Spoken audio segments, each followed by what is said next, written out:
That's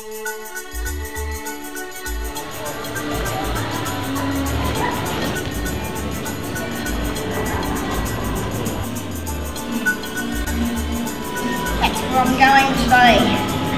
I'm going to see Kerry today on level 8, who works for people in women with a disability.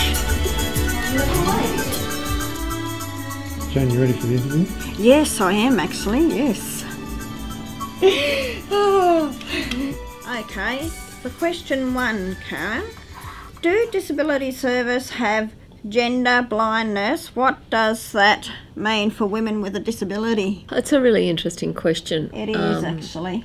I think, people do talk about gender blindness, and what I think people mean when they say that is that people are not aware of differences between men and women. They don't think about those differences of gender as being an issue.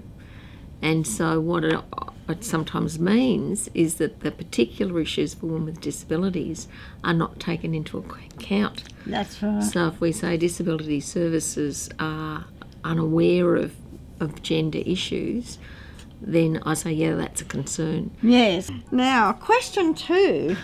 Why is ignoring gender difference a concern for women with the disabilities? Does that mean bad effects for women with the disabilities? Yeah, I think it can mean things aren't so good for women with disabilities, that we don't always have awareness of gender. Because one of the things, there's a lot of stereotypes about men and stereotypes about women. We have these ideas about what men are like and what women are like. Yeah. And of course it's not true. No. We all know that we all have different skills and experiences. Oh, yes. And whether you have a disability or not, you can have... You just got to be treated like normal and like anybody else that's out in the world today. Exactly. Yeah, to what it was in those days. Yeah, so that's what we aim for. Yeah. We want to be taken seriously as women with disability. Yeah, I agree with you there. Okay, for the third one now, Karen. How does it affect access to health for women with a disability?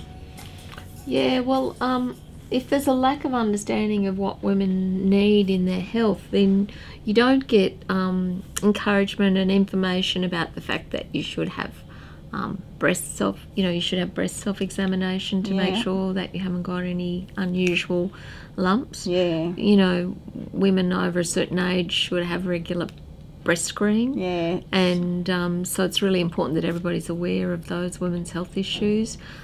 Pap smears, that women should also have pap smears, so to make sure that there's nothing unusual going on, and if that doesn't happen, then more serious conditions can develop and it can turn into cancer. Yes. So we really want to make sure that women get good health information. Yes. And know about ways to keep yourself healthy. Yep. Also, it's really important to have information about sexual health. Yes. Healthy relationships. Yes. How to enjoy your sexuality and a relationship in a way that you feel safe and you can stay healthy. So there's lots of information that we think women don't get. I agree with you there. That they need to get. Any training courses about healthy relationships available for women with a disability? Yeah, there are. There's not a lot, and we actually think there should be a lot more, but the best one that I can think of is some work that's being done at the moment, which is training women with disabilities to go out and provide information about healthy relationships. Not just women, actually, men and women with disabilities, particularly intellectual disabilities, talking to other men and women with intellectual disabilities about healthy relationships. So that's living safer sexual lives. That's a program that's going on.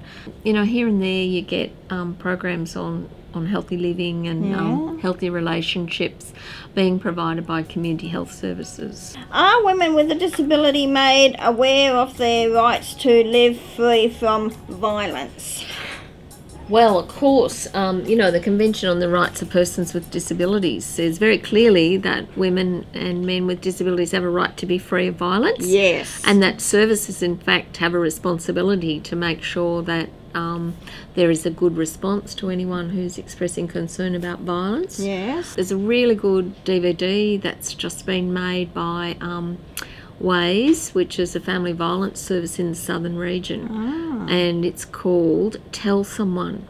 The website's called www.tellsomeone.org.au, and you can go there and see the DVDs. Wow. They can play them, download them. People these days still Yeah, are getting sexually abused. that's right. And yeah. that. Yeah, and Yeah. they need to know their rights, and they need to know where to go for help. They need to know how to complain. That's right. They need to make sure that when they complain, Yeah. that somebody believes them. That's That's the really it. important thing. And if when you complain, somebody dismisses it, you go and tell somebody else. Yes. We need to tell disability workers, Yep. and they need to be aware of how to detect Yes. when someone's being abused. Yep. And they need to know what to do to respond. That's right. And the person themselves needs to have good information. They need to know that they don't have to put up with that, That's it. and they can say no. But the thing is, some of them are scared, Yeah. Yeah, well, if you don't know where to go for help, That's if you right. don't know whether you're going to be believed, Yes. if you don't know whether you go to the police and they just dismiss it, Yes. if that's what your fear is, that's quite right. You need to be able to know that you can be believed. Yes. Well, see, the thing is, when you said that, mainly like for the ones who was brought up in institutions, they would always have that fear on not to be believed, because they'll think that they are either lying or they are too scared, or they've got no one to go to, Yeah. and they'll be having it that way for the rest of their lives. Well, that's our work, Jane. That's what we do, is to go out there and challenge that idea Yeah. that's what people have to put up with. We go out there and convey the message that it's a crime to abuse someone. Yeah, that's right. And it's not acceptable. And workers need to know that it's not acceptable. And now we've got the Family Violence Protection Act, which covers people with disabilities. Well, that's good. And they can go and get an intervention order if they need to. So there are now mechanisms in place to stop people being abused. Yes, which is good. If women are concerned about problems which they can't sort out, which organisation or who can they actually ring?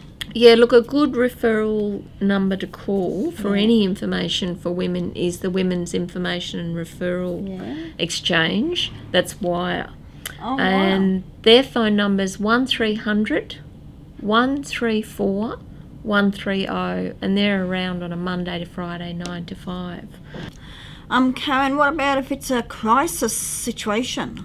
If women are experiencing family violence, or they think they're experiencing family violence, they can ring the Women's Domestic Violence Crisis Service, and they're a 24-hour service, and they've got a free call number, which is 1800 015 188.